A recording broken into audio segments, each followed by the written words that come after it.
नमस्कार दोस्तों। आज मैं हिमाचल प्रदेश से general knowledge series part video 3 बनाने जा रहा हूं, जिसमें हम लोग हिमाचल प्रदेश विधानसभा के बारे में बात करेंगे। वर्तमान में हिमाचल प्रदेश में 13वीं विधानसभा चल रही है। अगर इस विधानसभा में टोटल असेंबली की सीट की बात करूं तो टोटल मेरे पास 68 असेंबली सीट हैं।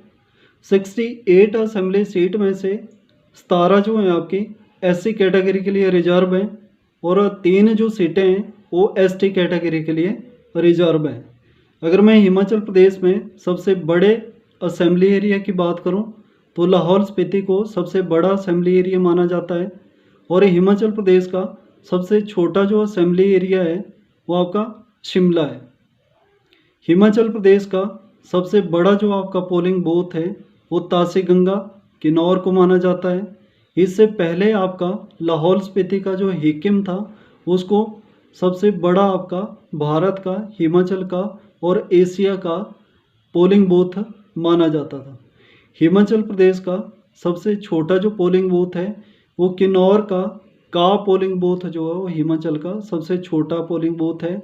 और अगर मैं वोटर की दृष्टि से देखूं तो जो आपका लाहौल स्पीति है वो हिमाचल प्रदेश में सबसे कम वोटर लिस्ट में जो है आपका असेंबली एरियाज आता है।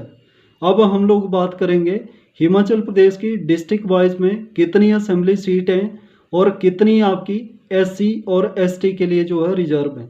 सबसे पहले हम लोग बात करेंगे जो हिमाचल प्रदेश का सबसे बड़ा डिस्ट्रिक्ट है कांगड़ा की। तो कांगड़ा में आपकी जो टोटल असेंबली सीट है वो 15 है, 15, और उसमें से आपकी SC कैटेगरी के लिए 3 असेंबली सीट जो है वो रिजर्व हैं। 3 आपकी जो कांगड़ा में असेंबली सीट हैं रिजर्व, उसमें से बैजनाथ, जयसिंहपुर और आपका इंदौरा, ये तीनों सीटें आपकी कांगड़ा में SC कैटेगरी के लिए रिजर्व हैं। दूसरे नंबर में जो आता है सबसे बड़े असेंबली एरियाज़ के बारे में वो आपका मंडी है। मंडी में टोटल जो आपकी असेंबली सीट हैं वो 10 हैं और इसमें से आपकी SC कैटेगरी के लिए 3 सीटें जो है आपकी रिजर्व है। बल, करसोग, नाचन, ये तीनों सीटें मंडी में SC कैटेगरी के लिए आपकी रिजर्व है। तीसरे नंबर में आपका शिमला आता है। शिमला में जो टोटल आपकी विधानसभा सीटें हैं वो 8 हैं और अगर मैं SC कैटेगरी की बात करूं तो उसमें से 2 सीटें जो SC कैटेगरी के लिए रिजर्व हैं आपकी। रोहड़ू और रामपुर जो है आपकी दोनों SC कैटेगरी के लिए रिजर्व हैं। 4th नंबर में जो आता है वो है ऊना। ऊना में टोटल आपकी असेंबली सीट हैं वो 5 हैं। SC कैटेगरी के लिए आपकी रिजर्व 1 है, वो चिंतपूर्णी है।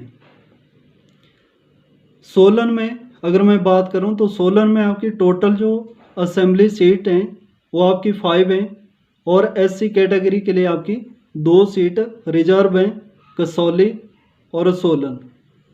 सिरमौर की अगर हम बात करें तो सिरमौर में आपकी टोटल जो विधानसभा सीटें हैं वो 5 हैं और उसमें से SC कैटेगरी के लिए 2 रिजर्व हैं, पछाद और श्री रेणुका जी।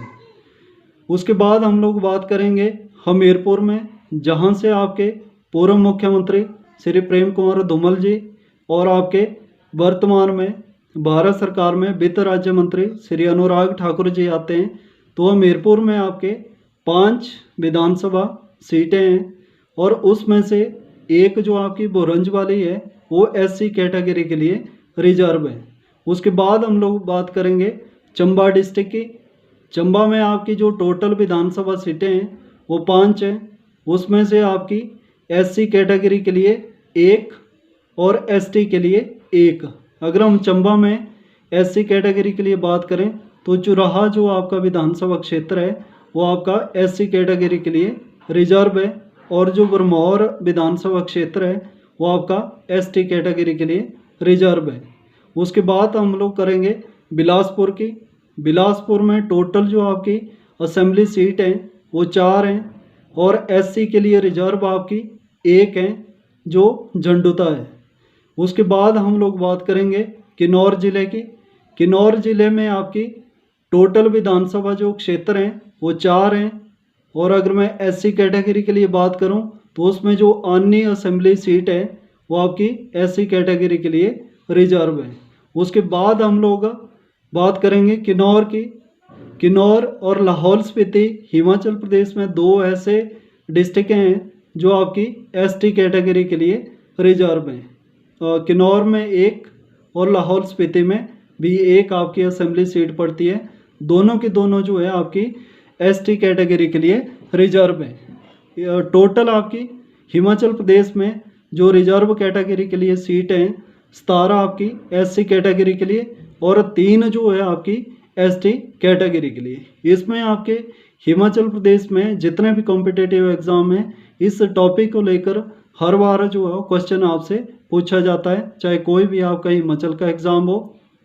अब हम लोग बात करेंगे हिमाचल प्रदेश का जो असेंबली है उसके स्पीकर, डिप्टी स्पीकर और सेक्रेटरी के बारे में। तो हिमाचल प्रदेश में सबसे पहले जो आपका विधानसभा का स्पीकर था उसका नाम जयवंत राम था, ठीक है। और सबसे लंबे समय तक जो आपके विधानसभा स्पीकर रहे थे वो आपका ठाकुर सेन नेगी थे। और दूसरे नंबर में हम लोग अगर बात करें कि हिमाचल प्रदेश में विधानसभा जो आपका है उसका सबसे कम समय तक ऐसा कौन व्यक्ति था जो उसका स्पीकर रहा था, तो उसका नाम है श्रवण कुमार, जो 1977 से लेकर 1979 तक लगभग आपके 2 वर्ष तक जो है हिमाचल प्रदेश का विधानसभा अध्यक्ष रहा था। वर्तमान में अगर हम लोग विधानसभा स्पीकर की बात करें जो 13वीं आपकी विधानसभा चल रही है तो उसमें आपका जो आपके विपिन सिंह परमार जी हैं जो पहले आपके हेल्थ मिनिस्टर थे उनको विधानसभा का स्पीकर जो है वो आपका बनाया गया है। उसके बाद हम लोग बात करेंगे डिप्टी स्पीकर की। हिमाचल प्रदेश का जो पहला आपका डिप्टी स्पीकर था उसका नाम था कृष्ण चंद्र और उनका जो टेन्योर था वो 1952 से 1956 तक जो हो रहा था। अगर मैं प्रेजेंट में आपका डिप्टी स्पीकर की बात करूं हिमाचल प्रदेश विधानसभा की तो चंबा से आपका श्री हंसराज जी जो है वो आपके बीजेपी के हिमाचल प्रदेश विधानसभा के जो है डिप्टी स्पीकर हैं। उसके बाद हम लोग बात करेंगे हिमाचल प्रदेश विधानसभा सेक्रेटरी की। हिमाचल प्रदेश विधानसभा जो फर्स्ट आपके सेक्रेटरी थे वो NC नंदी थे जो हिमाचल प्रदेश विधानसभा के पहले आपके सचिव थे। और दूसरा सबसे कम समय तक जो है ये आपके हिमाचल प्रदेश विधानसभा के जो है केवल 15 दिनों तक जो है सेक्रेटरी रहे थे। उसके बाद आपका सबसे लंबे समय तक जो है विधानसभा सेक्रेटरी जो आपके हिमाचल प्रदेश के थे वो थे आपके लक्ष्मण सिंह कश्यप जो आपके ठियोग से आते थे। और 1987 से लेकर फेब 1905 तक जो है आपके लगभग 8 साल तक जो है आपके हिमाचल प्रदेश विधानसभा के सेक्रेटरी रहे थे। उसके बाद अगर मैं हिमाचल प्रदेश चीफ सेक्रेटरी की बात करूं तो KL मेहता जो है थे आपके हिमाचल प्रदेश के पहले चीफ सेक्रेटरी थे। और वर्तमान में हिमाचल प्रदेश में अगर मैं सेक्रेटरी की बात करूं तो अनिल खाची जी हैं। इस टॉपिक से आपके हिमाचल प्रदेश में हर बार जो है क्वेश्चन पूछे जाते हैं, चाहे आपका डिस्ट्रिक्ट वाइज हो, चाहे आपका हिस्ट्री ऑफ डिप्टी स्पीकर हो, हिस्ट्री ऑफ आपका असेंबली स्पीकर हो। तो ये जितना भी आपका टॉपिक है ये हिमाचल प्रदेश के हर एग्ज़ाम में जो है यहाँ से क्वेश्चन पूछा जाता है। जितने भी मैंने पहले 2 वीडियो बनाए थे उनमें लोगों का रिस्पॉन्स जो है अच्छा मिला था। ये वीडियो अगर आपको अच्छा लगा तो इसको ज़्यादा से ज़्यादा जो है अपने दोस्तों के साथ शेयर कीजिए और ज़्यादा से ज़्यादा इसको लाइक कीजिए। अगर इसमें कोई भी आप सजेशन देना चाहते हैं तो नीचे आप कमेंट बॉक्स में जो है ज़रूर अपने सजेशन दीजिए ताकि मैं अगले बार इसको और ज़्यादा जो है इम्प्रूव्ड वे में बनाऊं। और जितने भी हमारे हिमाचल प्रदेश के जो बच्चे कॉम्पिटिटिव एग्ज़ाम की तैयारी कर रहे हैं उनके लिए ये वीडियो जो है काफ़ी हेल्पफुल होगा। धन्यवाद।